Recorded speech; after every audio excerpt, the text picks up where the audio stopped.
subject sa deportation dahil hindi po akba yung kanilang papel at sa kanilang ginagawa kaya sila po ay hinuli natin. Okay. Sir, may mga Filipino business owners po ba or establishments? Radyo Magazine 1278. Radyo Pilipinas. World class na tanawin. Explore na natin. Love the Philippines. Likhang sining na proudly Pinoy. I-flex na yan. Radyo Magazine 1278. Radyo Pilipinas. Radyo Publiko. Radyo Pilipinas. Radyo Publiko. Radyo Pilipinas. Interesting na usapan. Hindi heavy. Tugtugang chill. Suave. Learning from home na hindi boring. Radyo Magazine 1278 AM. Showbiz! Ganap sa entertainment scene. Updated ka ba? Swak na budget recipes. Light na buong family. Talakayang makakalikasan. Anything under the sun. Radyo Magazine 1278 AM. Radyo Pilipinas. Radyo Publiko. Radyo Pilipinas. Serbisyong kailangan, direkta mula lokal na pamahalaan. Mamangha sa mayaman nating sining, kultura at kasaysayan. Radyo Magazine 1278 AM. Radyo Pilipinas. Radyo Publiko. Radyo Magazine 1278. Bubungad sa umaga. Trending issues na pinag-uusapan. Mga programang aabangan. Agahan hanggang hapunan. Siksik sa impormasyon. GIS, your General Information Station. Radyo Magazine 1278 AM. Radyo Pilipinas. Radyo Publiko. Radyo Pilipinas.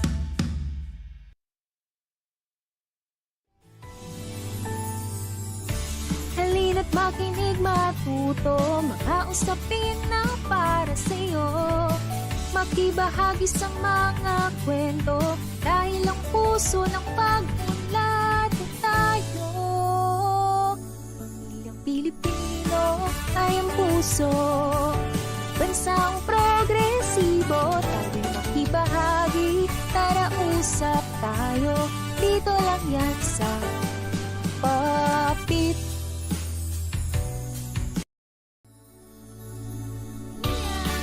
Pagbati mula sa Commission on Population and Development.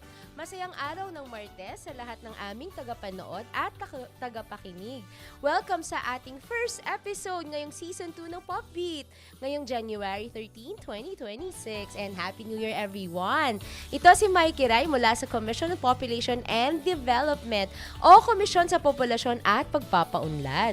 Ako ang inyong makakasama sa loob ng isang oras na pakikipagtalastasan sa mga issue at usapin na may kinalaman sa populasyon at pag-unlad. Last week, pinakita natin ang ating mga naging episodes ng 2025 ng Season 1. So ngayon naman sa Season 2, tayo ay makakasama ng isang napaka-espesyal na panauhin ang ating Assistant National Statistician Joseph Cahita. At ngayong araw din, pag-uusapan natin ang population projections ng ating bansa ngayong 2026. At bago yan, isa sa mga tinutukoy nating programa sa Komisyon sa Populasyon at Pagpapaunlad ay ang pagsulong ng ating mga programa na Philippine Population and Development Plan of Action. At panoorin muna natin ang Let's Meet the NUAS, ang ating CPD. Ano ba ang ating mga programa? Alright, and let's watch this!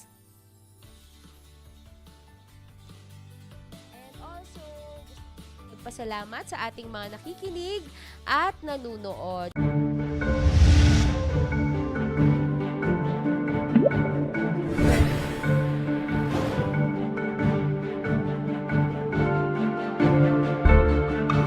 Ang Commission on Population o POPCOM ay ang pangunahing ahensya na nagsulong ng mga programa, polisiya at plano para matugunan ang mga isyu na may kinalaman sa populasyon at pagpapaunlad. Noong nakarang taon, opisyal nang nagpalit ng pangalan ang komisyon bilang Commission on Population and Development o CPD. Ito'y bilang tugon sa mas malawak nitong mandato sa ilalim ng National Economic and Development Authority o NEDA. Ang vision ng CPD ay maging lead agency in advancing the country's population and development policies and programs towards increased share and opportunity of each Filipino in socio-economic progress. Ang mission naman nito ay to strengthen institutional capacities to formulate, coordinate, and implement integrated population and development strategies, policies, and programs based on socioeconomic and demographic data, information, and knowledge. Bilang ahensya, pinapahalagahan nito ang excellence, integrity, adaptiveness, and inclusivity. Para maisagawa ang mga layuning ito, tinutulungan ng CPD ang iba't ibang institusyon na gumawa ng mga programa at plano na nakasentro sa pangangailangan ng bawat tao. Kung tao ang magiging puso ng pag-unlad, tiyak na makakamit natin ang isang planado, matatag at maginhawang pamilyang Pilipino.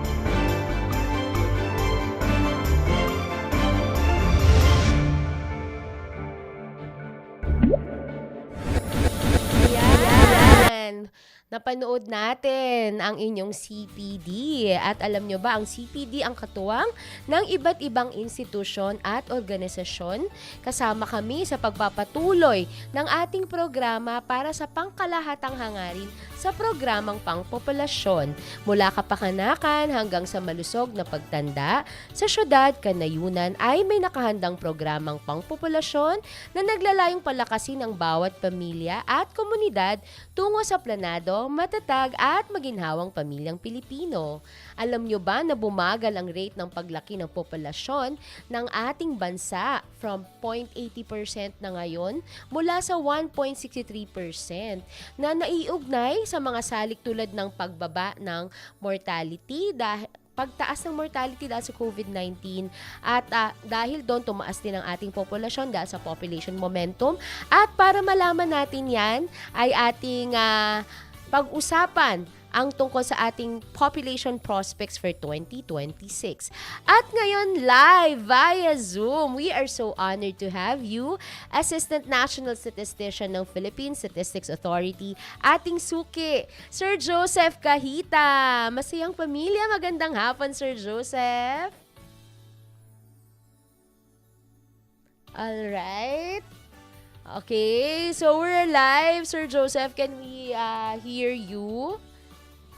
Alright, tingnan natin kung okay na ang ating... Magandang hapon, masayang pamilya. Magandang hapon sa lahat na nagkapakinig ng Papit at nanonood dito sa programa sa Radio Magazine ng CPD. Magandang hapon, Miss Mai. Yun, Sir Joseph, thank you sa pagiging suki ng ating show. So, ang una nating tanong, ano naman ang pinapakita at ano yung datos natin ng pinakahuling population projections tungkol sa direksyon ng paglaki ng populasyon ng Pilipinas sa kasalukuyang taon? Nako, Miss Mai, tuloy pa rin ang paglaki ng populasyon. Pero nabanggit mo kanina, mas mabagal ng kaysa dati. Nabanggit mo rin kanina na yung annual average growth natin bumagal sa 0.80% from 2020 to 2024 na nanggaling naman sa 1.63% from 2015 to 2020. Now, sa ating official counts ng 2024 PopSen, counts pa lang ang ating na ipapalabas. Ito ay na-declare ng ating presidente as official for all purposes. Nasa 112.7 million po tayo as of July 2024. So kung titingnan natin, mula sa 2020 census count, tayo ay may dagdag na 3.69 million. Pero kung titingnan naman natin yung projection ranges natin at the national level based sa 2020 census based na scenarios natin, for 2025, siguro sasagad tayo sa 114 million. And then in 5 years sa 2030, nasa 118 million tayo. And then ambition natin in 2040, pagdating ng 2040, baka nasa 130 million tayo. So bottom line, growing pa rin pero mas controlled yung ating growth. Okay? So yun, ang ating pinakahuling population projections at ano yung ating mga tinitingnan dito. Mabagal ang pagtaas ng populasyon pero tuloy ang paglaki. Ayun, So, gusto ko yun, level mabagal ang pagtaas pero tuloy-tuloy ang paglaki. So we are looking at 114 million Filipinos in 2026. So That's bumagal nga ang population growth rate, Sir Joseph. So dapat ba nating ipag-alala o ituring bilang positibong senyalis ito para sa ating kaunlaran ng bansa? Hindi tayo dapat kabahan. Mas madalas ito positibong sinyalis tulad na nabanggit mo kung nasasabayan ng trabaho at serbisyo. Kasi titingnan natin, mas manageable ang demand sa trabaho, paaralan, ospital at mga pabahay ng mga programa. May chance tayo yung quality of services per person, pero kailangan maayos ang governance. Straight talk tayo, kapag kulang ang job creation at humihina ang productivity, pwedeng maging problema. Pero sa tingin natin ngayon, mas immediate risk ngayon ay yung job mismatch. Pwede natin mapag-usapan sa ibang episodes. Tama kayo dyan. So, Sir Joseph, paano ba naaapektuhan ng population projections ang pagpaplano ng gobyerno sa trabaho, edukasyon, kalusugan, pabahay? At nais ko po talaga yung sinabi nyo na magiging positibong senyales siya pag ito ay karampahatang may trabaho at serbisyong may kalidad. Ano, Sir Oo. Joseph? Unahin natin, yung population projections, hindi ito tansya-tansya, hindi ito hula. Meron tayong pinagbabasihan, meron tayong sinusundan ng mga metodolohiya kung paano mo po-project ang population. So yung base population natin ang galing sa census ng 2020, ito yung pinaka-latest natin, and hopefully kung ma-out na natin lahat ng mga demographic characteristics ng 2024 census, magkakaroon naman po tayo ng panibagong projections based sa 2024 na census. So sinasabi natin, no, sector by sector, talking points natin dito, sa trabaho, ilang bagong workers ang papasok bawat taon. So dito makikita natin ilang quality jobs ang dapat likhain. Sa edukasyon naman, ilang bata yung papasok, ilang classrooms, ilang teachers ang kailangan, ilang schools ang kailangan. And then sa kalusugan naman, in short term, yung ating maternal and child health needs. So long term, tumataas ang pangangailangan, lalo na sa elderly, yung elder cares natin habang tumatanda ang populasyon. In terms naman sa mga pabahay at mga housing needs natin, on urban services, yung ating population projections ay nagsasabi, no, kung saan lalakas ang household formation. Mas maayos ba ang mga housing sites? Maayos ba ang transportation services, water, sanitation? So in short, yung projection sa population, it guides kung how many jobs, how many classrooms, how many health facilities, and housing units are needed at kung saan sila kailangan.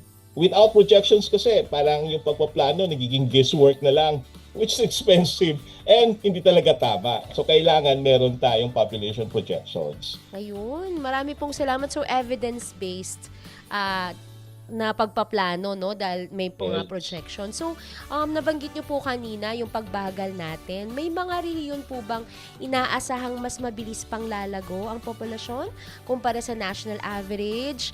At meron bang mga rehiyon na negative naman? Alam ko, merong negative na region eh. At ano kayang implikasyon nito no, sa kanilang regional development at sa bansa, Sir Joseph? Tama ka dyan, Miss Mai. May mga malinaw na faster growth regions at may mga rehiyong halos flat na ang growth. Ibig sabihin, hindi pwedeng one size fits all ang policy natin. Now, sa BARM, ang ating medyo fastest ang BARM at 3.43%. Tapos above national average naman ang Central Luzon, nasa 1.08%. Kasunod dito yung sa Calabarzon na nasa 1.07% at Metro Manila dito sa NCR 0.91%. Ang slowest natin ay sa mga bandang Mimaropa nasa 0.13, ang CAR nasa 0.15 at ang Ilocos ay nasa 0.19. May contraction tayong konti sa Bicol, negative 0.7. Ang implikasyon naman dito sa regional development for faster growth regions, BARM, Central Luzon, Calabarzon, Metro Manila. Basically, faster growth sa Central Luzon, Calabarzon, and NCR. Mas kailangan more schools, mas maraming health facilities, mas maraming housing services, transport services, at trabaho na kinakailangan para mabigyan at katugunan yung rising population. Kasi kasama naman dito sa housing yung congestions, kung titingnan natin ang population density, tapos informal settlement kasi makababagsak tayo doon. Para naman sa Mimaropa, Car, Ilocos, anong gagawin? Ano yung implications para sa slower growth aging regions? Focus tayo sa productivity, quality ng services natin, and aging-related support. Yes. Kasi pag reduce lower growth, pupunta na tayo sa aging population. So Sir Joseph, yung projection po ba ng PSA, kailan ba tayo papunta sa aging population? Nako, malapit na tayo doon. Pero malaki pa rin ang working days natin. Papunta tayo sa population dividend. Bumaba ang bilis ng pagdagdag ng mga bata. And this is because dahil bumaba ang fertility. So, papasok na rin na mas mabilis ang population aging. Baka sa susunod, 2030, 2040, makikita natin yan sa mga susunod na decennial censuses. So yan, Tapos paghahandaan yung projection natin, kasi no? natin sa 2030, Ms. Mai, if I continue, aabot sa humigit kumulang 7% ang 60 years old and above. So parang papunta na tayo sa result ng aging population. Ang fertility naman kasi nasa declining path. Pag titingnan natin yung ating total fertility rate, nasa 1.9 in slower decline scenario and can be lower depende doon sa faster decline assumptions natin. So nasa transition po tayo ngayon. Ayun, transition na nga. So, nabanggit ni Sir Joseph, 2030 hanggang 2040, more than 7% ng ating population ay 60 and above. And at the same time, nabanggit din ni Sir na above national average yung tatlong regions, which are Calabarzon, Region 3, at saka NCR. And at the same time, yung lower naman would be Mimaropa, Car, and the Ilocos region or Region 1, and negative naman ang Bicol. So dahil nagta-transition tayo, Sir Joseph, sa konteksto ng ating demographic dividend, maaari po ba nating ipaliwanag ano po ba yung konseptong ito at nasaan po kaya tayo ngayon batay dito sa mga nabanggit nating datos? Yes, Ms. Mai. Diretsahan, nasa window po tayo ng demographic dividend pero hindi ito automatic jackpot, ha? Parang Tama. promo code pa lang siya, may value lang kung gagamitin ng tama. Anong ibig sabihin nito? Kapag mas marami ang working age kaysa dependents, may pagkakataon na para mas mabilis na growth. Pero kailangan, nabanggit na natin kanina, quality jobs. Hindi puro informal. Skills, education, health, productivity, and investment climate. So, tayo naman sa ngayon, we are still within the demographic dividend window. But it only pays off yung nabanggit natin kanina kung meron tayong strong na job creation, skills development, and then yung ating health services, and improvements in terms of productivity. Okay, so productivity, yan ang ating operative word. At bago natin ituloy ang ating mga questions sa inyo, Sir Joseph, gusto muna nating mag-shoutout sa ating mga nanunood. So meron ditong nag-work sa Mr. Monk, Dimsum, and Rose. Catherine, thank you for watching. Thank you for watching also kay Sean, yung lagi nating unang-unang viewer lagi. Miss Stephanie, hello from the Provincial Health Office Ifugao. Happy second season na talaga tayo. At maraming salamat from Baguio City. Regional Director Reynaldo Wong, Regional Director Odette Nacionales from Region 3. And of course, ang ating acting RD, hi Yan, we miss you in CO. Thank you for watching. And also, thank you for watching Pop Dev Rojas and the Provincial Population Office of Zambales. Marami pong salamat. And bago ang lahat, Sir Joseph, babalikan ka namin tungkol sa implications nito. Pero panuorin muna natin ang ating AVP tungkol dito sa nababanggit nyong demographic dividend. At panoorin natin ito at pakinggan.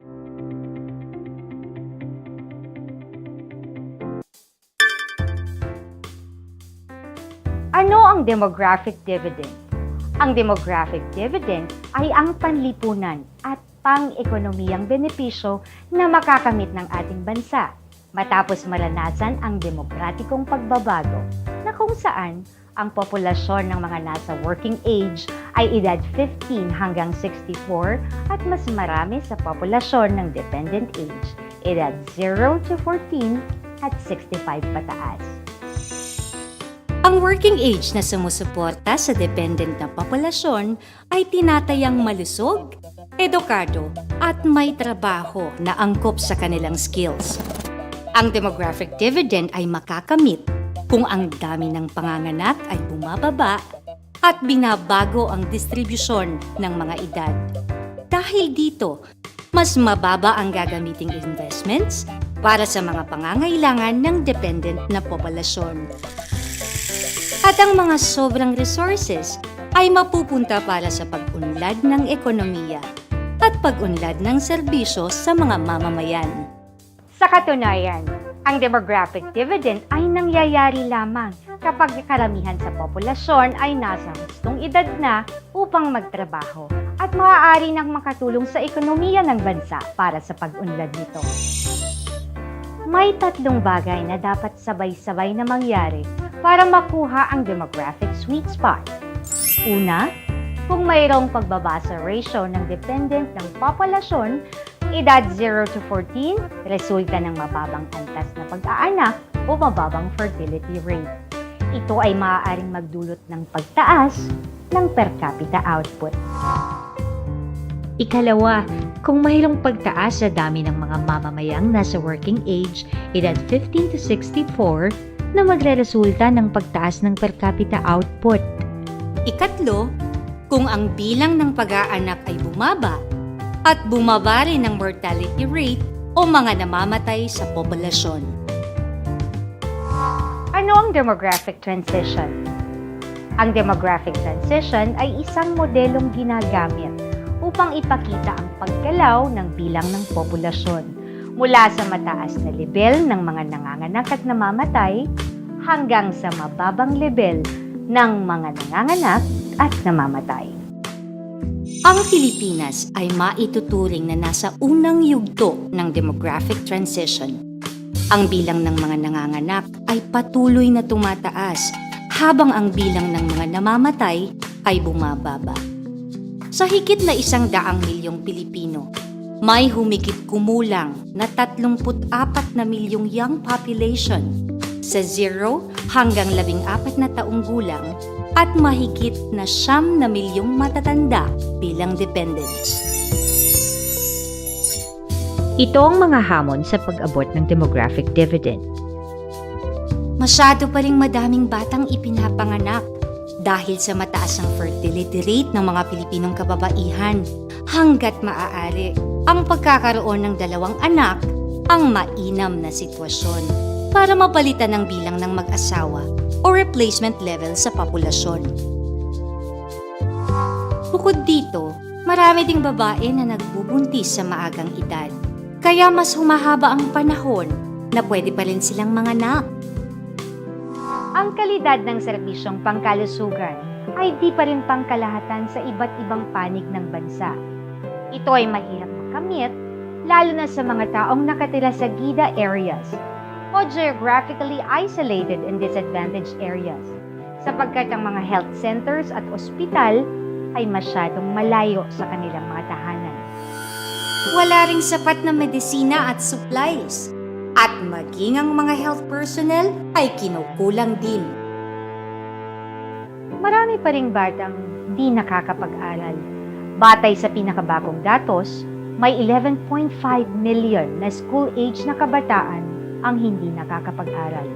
Dahilan na rito ang maagang pagpapakasal at pagbubuntis, kahirapan at iba pa. Ito ay nagpapakita ng di sapat na kalidad para sa human resources ng bansa. May kakulangan ng kanilang kakayanang mag-isip, di sapat ang abilidad at kaalamang kinakailangan upang sila ay maging produktibo at magbahagi sa demographic dividend.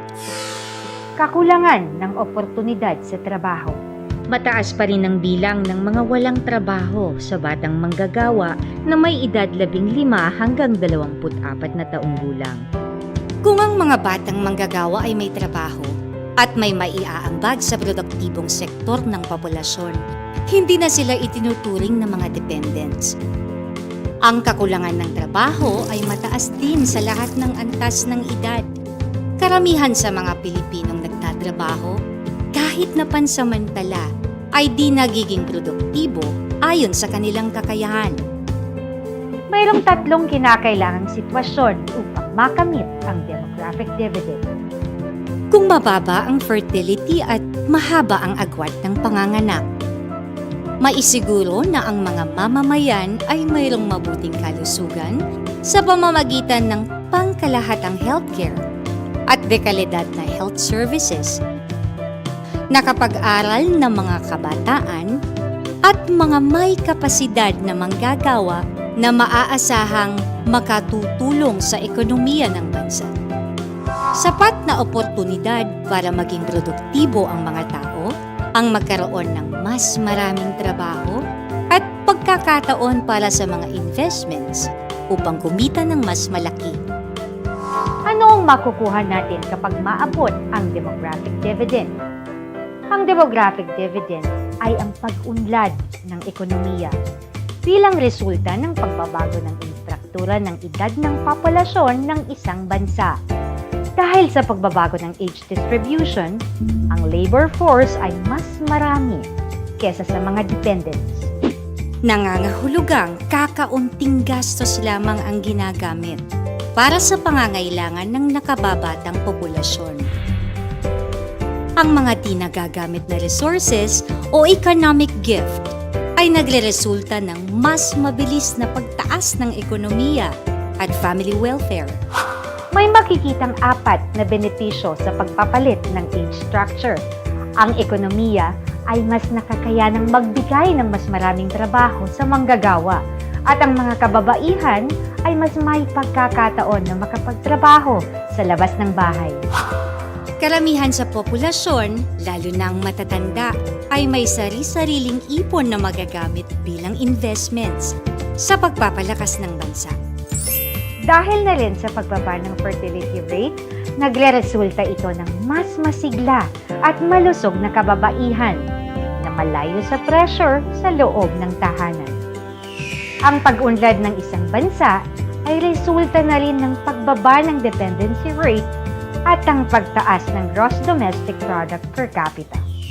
Nararapat na may whole government approach o sama-samang ambag ng lahat ng sektor na magtataguyod at maisakatuparan ng plano, programa at serbisyo na sa ngayon ay magbunga ng isang empowered na populasyon tungo sa matatag, maginhawa at planadong pamilyang Pilipino.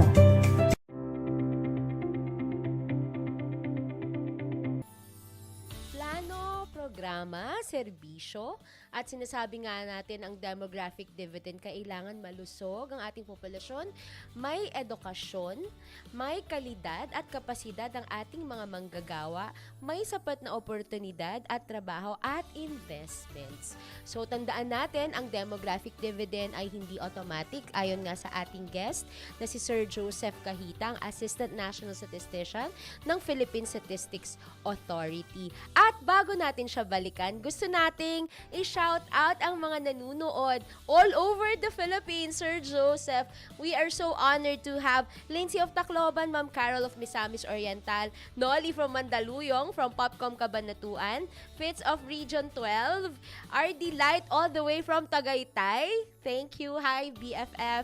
Melanie Candelario, congratulations, South Kota, and thank you for tuning in. And of course, Ma'am Joanna of Kalinga, and Ma'am Minerva of Santiago City, and from Sablayan, Occidental, Mindoro, all over the Philippines ay nanunood. At nakita natin ang ating mga regional director. Regional Director Teresa Soriano on the road from Tuguegarao, Region 2. Regional Director Odette Nacionales of Central Luzon. Regional Director Ray Wong all the way from Baguio City. Ayan, ang daming nanunood sa atin, Sir Joseph. Na-interest talaga sila sa what are our population prospects for 2026. So, ayon nga kay Sir Joseph, 114 million ang ating projection for 2026. At nabanggit nga yung mga implikasyon. At ngayon naman, paano naman magagamit ng ating local government units na maraming nanunood sa atin ngayon at policy makers itong ating population projection, Sir Joseph, at yung mga epektibo nating programa at pagdidisenyo.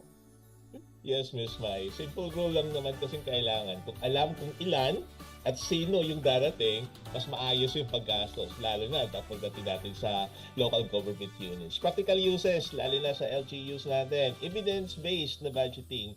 Projected population ang based ng per capita needs, classrooms, hospital beds, yung mga housing needs, water, etc. Kasama yung mga transportation services. Targeted programs. So meron ka, lalo na pag may age distribution, yung pinag-usapan nating demographic dividends. O kung ang LGU ay youth heavy, so yung mga programa para sa ating mga kabataan. Pero kung medyo pupunta na sa aging population, yung mga programa ng health and social services. Pagdating naman sa infrastruktura, yung sequencing natin, unahin yung mga lugar na tiyak lalago, yung mga roads, transports, schools, yung mga health units, and then yung mga DRRM in climate, so mga projections. Nakatulong ito para ma-estimate natin yung evacuation load, yung pangangailangan sa relocation, and then yung public service continuity. So, ang LGUs, magagamit niyang projections for evidence-based budgeting, targeted programs by age structure, infrastructure sequencing, lalo na doon sa mga fast growth areas, and more realistic disaster and climate planning. So yun. Gusto ko yon, yung more realistic talaga na pagpaplano at Oo. targeted programs. So, napaka-importante talaga ng population natin, no? At para din malaman din natin na we're really on the way na rin, no, Sir Joseph? Kasi 63.9% ng ating population ay working age, edad 15 Yes. to 64. So, kailangan lang talagang makatch natin yon, no, for demographic dividend. Ano naman po yung pangunahing mensahe nyo sa ating mga tagapakinig kaugnay ng ating population projection? At marami pong population officers din ang nanunood sa atin ngayon na napaka-useful talaga nitong mga information po na nasabi natin. Tama ka, Ms. Mai. Sa ngayon kasi nakikita natin yung population growth kasi is becoming more manageable. Tapos ang projections ay gabay. Hindi ito hula-hula na nabanggit natin kanina. At hindi rin ito usaping pagkontrol sa pamilya. Ang population issue is also a development issue. Ang tanong, kumusta ang quality ng buhay? Hindi lang yung ilan tayo sa ngayon. And then responsible parenthood, smart planning, investment yan sa kinabukasan. Dahil bumagal ang ating population growth, may pagkakataon tayong gawing mas livable ng bansa. Pero kailangan yung mga pinag-usapan natin kanina ng trabaho, serbisyo, at good governance. So yung population natin ngayon will continue to grow from 109 million in 2020 to about siguro mga 118 or 119 million by 2030 but at much slower pace. So nagpakagbigay ito ng critical window para makapag-invest tayo more in jobs, education, and health. And to maximize yung pinag-uusapan nating demographic dividend kasi sa ngayon, about 2/3 of the population is of working age. Tapos yung dependency ratio naman natin is lower than in previous decades. So alahanin natin, yung demographic dividend is time-bound and nagdidepende ng sufficient jobs yung mga pinag-usapan at yung mga pinalabas sa EBP niyo kanina. So, yun lang, Miss Mai. Ayun. So, gusto ko talaga yung mga nasabi ni Sir tungkol sa ating dependency ratio na pababa. Ang ating fertility ay more manageable. Ang ating population ay more manageable. And, ang pinaka, no, gusto ko yung quotable quote natin na responsible parenthood and smart planning because population issue is a development issue.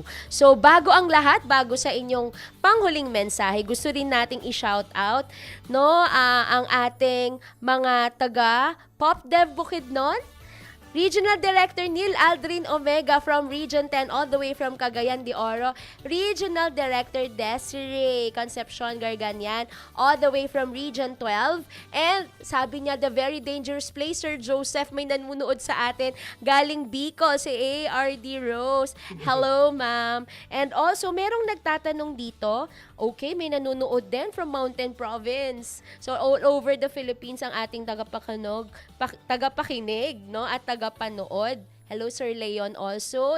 Hello, Inaanak Darlene. Thank you for watching. And may I ask our regional, our resource persons, if available na ba ang regional population projection, Sir Joseph? Nagtatanong ang ating regional director, Odette. At by the way, ating listeners and watchers, you can ask questions, no, sa ating resource person. Okay, Sir Joseph, may tanong po sila, available na daw po ba ang regional projections? And can we release it?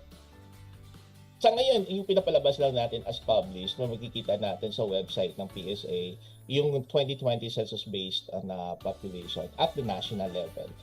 So pwede naman natin i-request, kaya lang dahil lumabas na yung ating population counts, yung actual na census natin in 2024, so doon na lang tayo, pagtitingin na lang tayo sa population counts. But yung age structure na projections, so wala pa tayo na papalabas. But hopefully, by next year, magkakaroon na tayo 2024 census base naman. At lahat ng mga components ng population projection ay mapasali na natin doon. So, Sir Joseph, can we request from the Regional Philippine Statistics Authority offices regarding population projection ng mga rehiyon natin?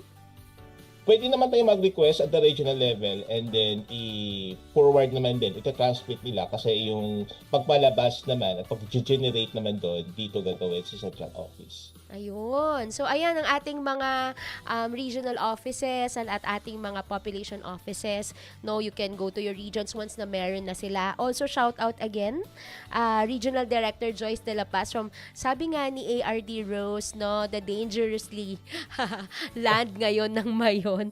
Okay, thank you po for watching. And Santiago City, Ma'am Minerva, thank you for watching. Sabi nga ni Regional Director Odette, no, of course, only PSA is authorized to officially release population projections. At salamat din sa pag-tune in from Calamba. Ang daming nanonood sa atin, Sir Joseph. At sa ating panghuling mensahe, ano naman ang inyong importanteng mensahe para sa ating mga taga-subaybay ngayon? At may gusto ba kayong i-shout out o nais batiin? Alam ko po nanonood, no, si Assistant National Statistician Marisa Grande. Engineer Marisa, salamat po sa tulong nyo lagi at suporta sa CPD. Sige, Sir Joseph, your message for everyone. Thank you, Ms. Mai. Magpapasalamat lang ako sa lahat, lalo na sa ating mga tagapakinig, sa mga suporta at yung mga pagsagot ng ating mga census and survey questions. Kasi alam naman po natin sa PSA, yung mga census, periodic yon, pero yung mga survey undertaking sa operations natin, meron tayong monthly, meron tayong quarterly. So meron sa mga social sector ng mga surveys, maliban doon sa mga operations natin sa civil registration kay ENS Maris. Magandang hapon, Ma'am Maris. And then sa aming Deputy National Statistician ng ating Census and Technical Coordination, si DNS Tin, at sa civil registration naman, si Deputy National Statistician Minet. So once again, kami nagpapasalamat sa ating mga tagapakinig, lahat ng mga nakipag-cooperate, lalo na yung aming mga respondents sa aming mga household survey operations. Ayun. So, isa-shout out din natin. Of course, thank you for watching. We are so honored yung ating Deputy National Statistician, DNS Tin. And also, yung nabanggit mo, Sir Joseph, no, from Civil Registry, ANS Minet. Marami pong salamat for watching. Thank you. Ayan. And supporting, no, Sir Joseph in this. Also, may tanong pa pala tayo, Sir Joseph, from ating Regional Director Joyce from Region 5. Given the negative rate of the Bicol region in the recent census, will it entail a declining population count in your projections? Yes, definitely. But we'll see. Kung may mga transitions na mga ganap. But again, that will depend on the assumptions. Kasi titingnan natin yung fertility assumptions as well as yung mga kinalabasan pagdating sa mortality. Yung mga nababanggit mo kayo na, Ms. Mai. But given na yung base pop mo is sliding downhill, so malamang magkakaroon tayo ng ganong scenario. Ayun. Sir Joseph, ano po ba yung ginagamit nyong type of projection? Arithmetic, geometric, ano po ba? Para po sa kaalaman ng lahat. Konteksto lang tayo. Sa population projections, ito ay binubuo ng technical working group. Ang kasamahan po namin, of course, ang ating Undersecretary at Executive Director na si Dr. Lisa Versales. Siya ang chair ng aming IACPH population. Pero yung technical working group ay binubuo ng UP Population Institute, ng PSA, meron din kasamahan ng mga kasamahan natin sa NEDA. Tapos, itong ating ginagawa na 2020 census base, tayo po ay tinutulungan ng US Bureau of Census and then merong technical from the World Bank. So may sinusundan tayo. So all na mga projections methodology ay ginamit at tinitingnan talaga nila. So hindi ko silang bagbagitin kung geometry kasi yung mga straightforward, pero may mga ginagamit tayo na mga yung mga gamit na talaga na population projections na methodology na ginagamit naman din sa ibang bansa. So kasama dito yung inputs ng base POP, yung inputs ng migration, and then all others, mortality and fertility as well. Ayun, so sa ating mga nakikinig, no, lalo na sa ating mga population officers, ito ay tulad ng nasabi ni Sir Joseph, isang technical working group pa, no, composed of the UP Population Institute, kasama pa ang US Bureau of Census, Social. At syempre ang chair ang aming head, no, ang aming executive director, Dr. Lisa Grace Bersales. At bago ang lahat, gusto nating mag-shoutout from Dipolog City Population and Management Office. Hello, Isabela City Population Management Development Office. Jace, hello. Tita Glo, thank you for watching. We miss you. Sir Joseph, thank you so much. Oo, sa susunod, May. Yes, sir, mag-live na ako, ha? face-to-face na, no? Sige, thank you so much, and in regards to everyone at CPD. Bye for now. Bye for now. At atin munang panoorin, ano ba, no, ang tungkol sa responsible parenthood and family planning, since nabanggit din naman ni Sir Joseph kanina yung kanyang quotable quote na responsible parenthood and smart planning are keys to development. Let's watch our responsible parenthood and family planning reel as we end this episode.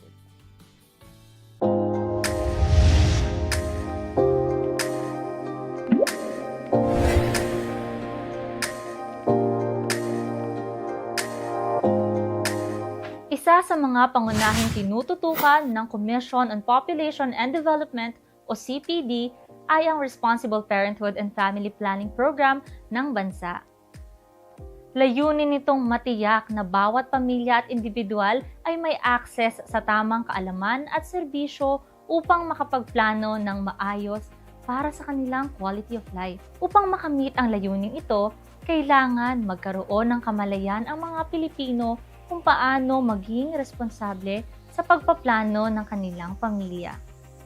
The good news is, 42% ng kababaihan may edad 15 to 49 ay gumagamit na ng makabagong pamamaraan ng family planning. Batay ito sa 2022 National Demographic and Health Survey ng Philippine Statistics Authority. Ayon naman sa 2023 Field Health Services Information System o FHSIS ng Department of Health, 8.6 milyon ang mga Pilipinong kababaihan na gumagamit na ng family planning. Ito ay tumaas mula sa 2022 level na 8.3 milyon na kababaihan. Ika nga, malayo na, pero malayo pa.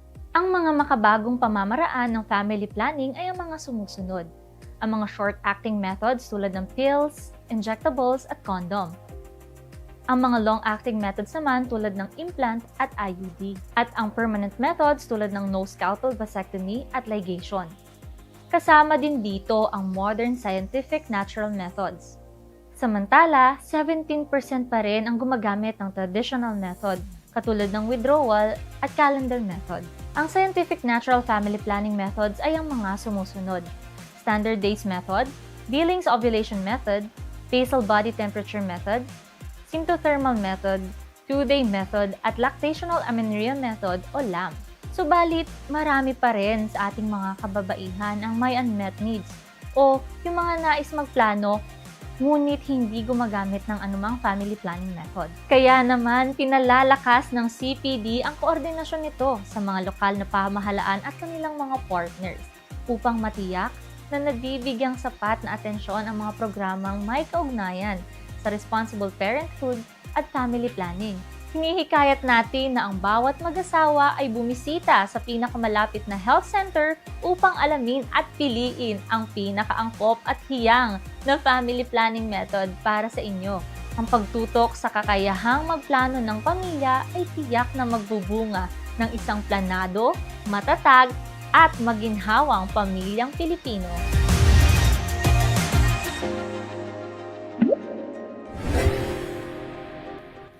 Ayun, bago tayo magpaalam, gusto nating i-shout out. Watching from CPD 8 Technical Section Staff, watching from Princess and KB Lindsay. Thank you also for watching, Popit. At sa ngayon, maraming salamat po, no, sa lahat ng mga nag-shout out at tumutok kasama namin. At layunin naman ng ating komisyon na palakasin ang bawat individual upang magkaroon ng kapasidad na naaayon sa kanilang mithiin at pangarap sa buhay. At alam naman natin na tunghayan natin ngayon, no? Lahat ng mga nabanggit ni Sir Joseph, no? For this year, we have 114 million population for 2026. And also, binanggit din niya yung mga negative population growth rate at nagtanong nga ang ating mga taga Bicol kasi negative ang kanilang population growth rate. At nabanggit din ni Sir Joseph yung mga mas mataas pa sa national average na population growth rate which are na nanunood ngayon, taga Region 3, Calabarzon, at of course taga NCR. Also, nabanggit din ni Sir Joseph na hindi automatic ang ating demographic dividend. Kailangan educated, employed, skilled, at healthy ang ating populasyon. At muli, ang ating official count of the population is 112.7 million as of July 2024 at ito ay nag-increase ng absolute numbers of 3.69 million from the last numbers at bumagal ang ating population growth rate ng 0.80%. Again, ang ating population growth ay bumaba at ang ating population projection for 2026 ay 114 million Filipinos. At sa ating ambisyon, 2040, tayo ay pinoproject na magiging 130 million Filipinos. At yan ang ating naging episode sa araw na ito sa Season 2, Episode 1 ng Pop Beat. Maraming salamat sa mga nanunood. Shout out din bago tayo magpaalam. Stephanie, hello! So, gusto nyo ng copy of the presented videos? Yes, nasa YouTube yan lahat. You can get it from our Commission on Population and Development YouTube page. Stephanie, you can grab it sa ating YouTube page there. Andun lahat yung ating demographic dividend at ang ating mga reels. Also, thank you for watching all the way from Davao. Thank you for the support, Cheryl Jane. Hello, Sheng. At yan ang naging ating episode sa araw na ito, ang ating population projection, ang ating prospects for 2026. Makibahagi sa ating usapan, i-share ang inyong thoughts gamit ang hashtags PopBeat, hashtag tao ang puso ng pag-unlad, hashtag CPD at 56 at in February, particularly in February 19, we will be CPD at 57. So, abangan natin ang build-up sa ating anniversary at abangan natin ang ating mga susunod na episodes for this year at i-follow ang aming mga Facebook pages, Commission on Population and Development at CPD Phils, and also yung mga videos that you watch, you can get it from the YouTube page or account of the Commission on Population and Development para sa mga update at impormasyon tungkol sa population and development.